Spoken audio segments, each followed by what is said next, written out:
Saan ba nagmula ito? Ako, hindi, nag-walkout, hindi.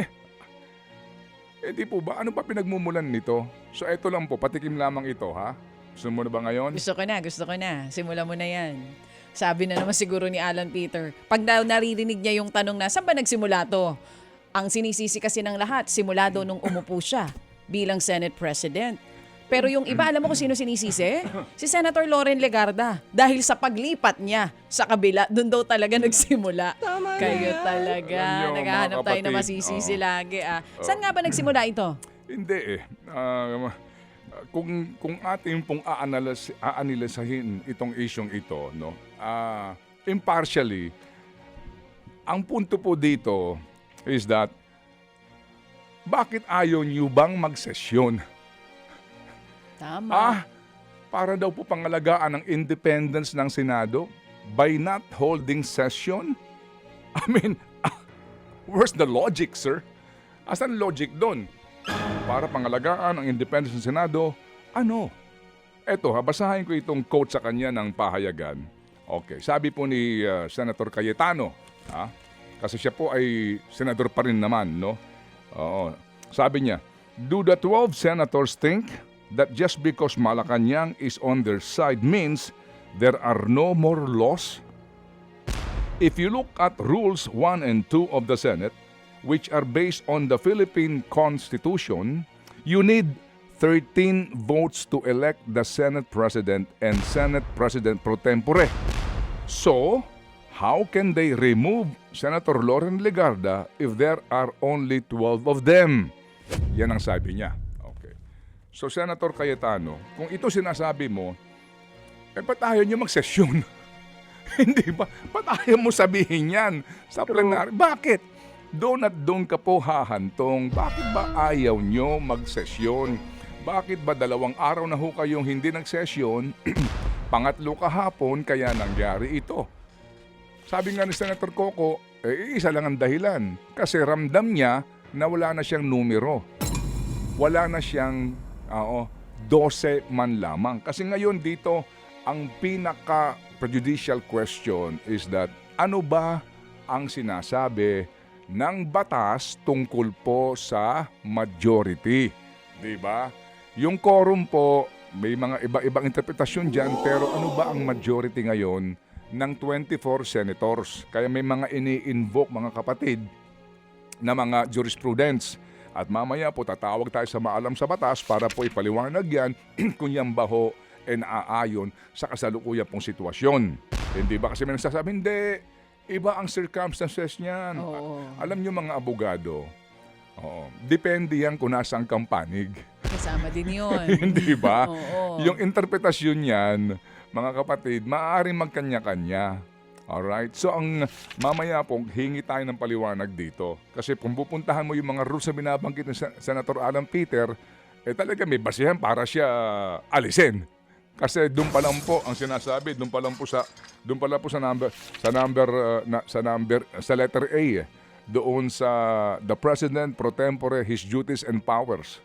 Sabi dito, the President pro tempore shall discharge the powers and duties of the President in the following cases. A, when the President is absent for 1 or more days. Ikaw ba'y present o hindi? Sa FB present ka. Plenary pinag-uusapan. Anyway, wag na ho natin pang habaan ito. Pero gusto ko lang balikan at ibalik sa kanya, mga kapatid, yung kanyang sinasabi nung kanilang ipinipilit yung pong pagpapalit sa Senate Rules on Teleconferencing. Alright? Balik ko sa kanya ito. Okay. Ang sabi po ni Cayetano, no? Kasi po ito ho yung pagkontra sa kanya ng ilang senador, Pangilinan, Lacson, etc. Ang sabi niya, in this institution, when we disagree, we vote. If you think we violated the rule, then we go to court. So, back to you. Yeah. Marami ng back to you na sinabi para kay Alan. Yan ang sinasabi mo, di ba? Okay, so ngayon, paano yan? Oo. Baka daw Kahapon, pwede promote via Facebook Live. Pwede ba yun? kahapon, mga kapatid, Oo, 11 yung nando doon. Dumating po yung isa May dumating. na Escudero. So Oo. naging 12 po sila. Tama. So yung kanilang kampo, naging 10 na lang. Oo. Ang question dito, ano ba ang estado nung dalawa? Yung pong Estrada nakakulong, Oo. yung Bato nagtatago. Tama. Alright, so ano bang estado? Iko-connect mo yan doon sa kaso ng Abilino versus Cuenco. Cuenco. Ano ba ang pangyayaring yon? Doon po sa kasong yon, may 2 senador na absent. Yung isa naka-ospital, yung isa nasa abroad. Nasa ibang bansa. Ang sabi ng Supreme Court, 'di ba? Sino ba ang kumbaga meron kang sino ba ang yung kapangyarihan ng Senado to compel them to attend? Yun po yun yung tawag noon, yung term na yung poder ng na obligahin silang umattend. So yung nasa abroad, practically po 23 ang pinag-uusapan doon. So 23, kaya po sinabi ng Supreme Court nga na yung 12 sapat na. Valid. Naghalal din sila doon Oo. ng bagong Senate President, Oo. bagong leadership. So may Anyway, ruling na. Ha? May ruling na talaga, Hindi di sila ba? sabi nila, hindi nga daw ito Yun nga, applicable. oo. Pero meron na po mga nangyari pa after this one. Anyway, so mamaya po pag-uusapan natin yan, hindi siya mahirap intindihin. Kahit na po hindi kayo abogado. Kasi sa mundong ito, kung tanging abogado lang po ang magsasabi na kami na nakakaintindi sa batas, manggulo ng mundo. Sorry, nag-text si Marco. Ah. Sabi niya, kahit Okay. ano pa daw sabihin niyo dyan, Oo. kay Alan pa rin siya Ay, maniniwala. wala naman akong Yun ang sabi ng mga DDS. Wala naman akong Ay, sabi ni Marco, wait ka lang sa akin mamaya, Manong Ted. Oo.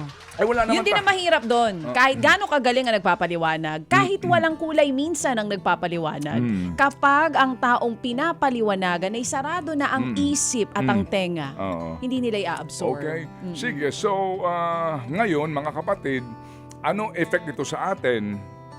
Sabi ko nga kanina, di po ba, ano ba effect nito? Una dito ho, ang apektado yung mga empleyado. Tama. Mga empleyado lang po naman sila. Di ba ngayon? Sana po hindi magkagulo dyan. Ha?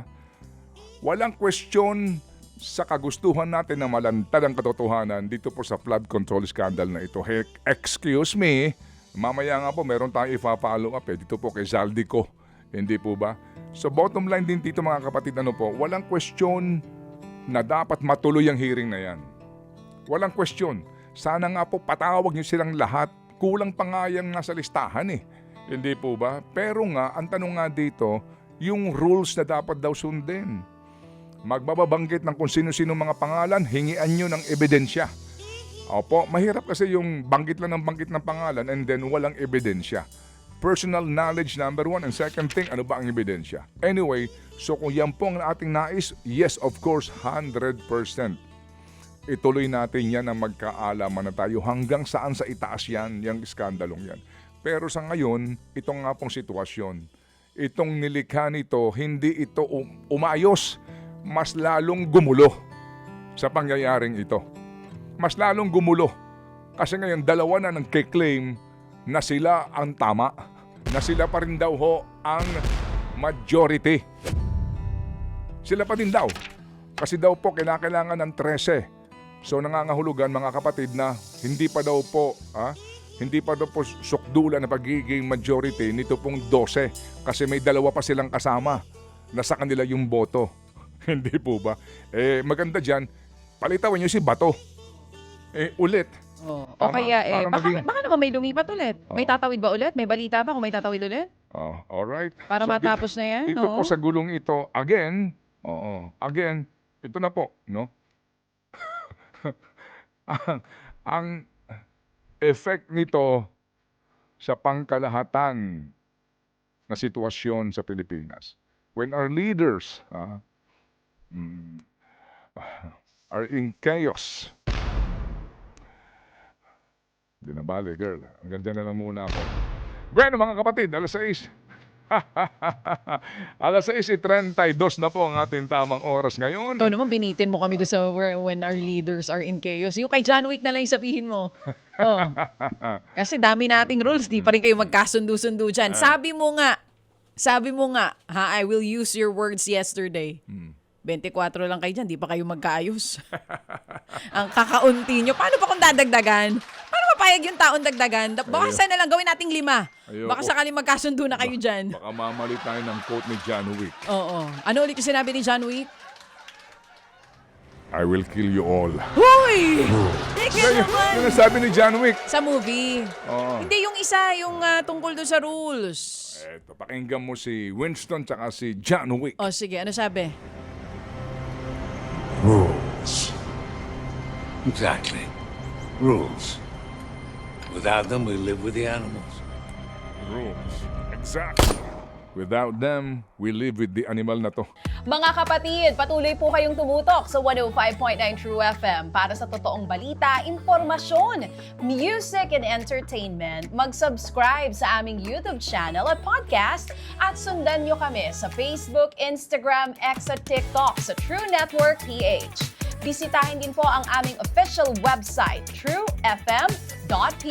At panoorin din kami sa True TV Signal, Channel 19. Kami po ang 105.9 True FM.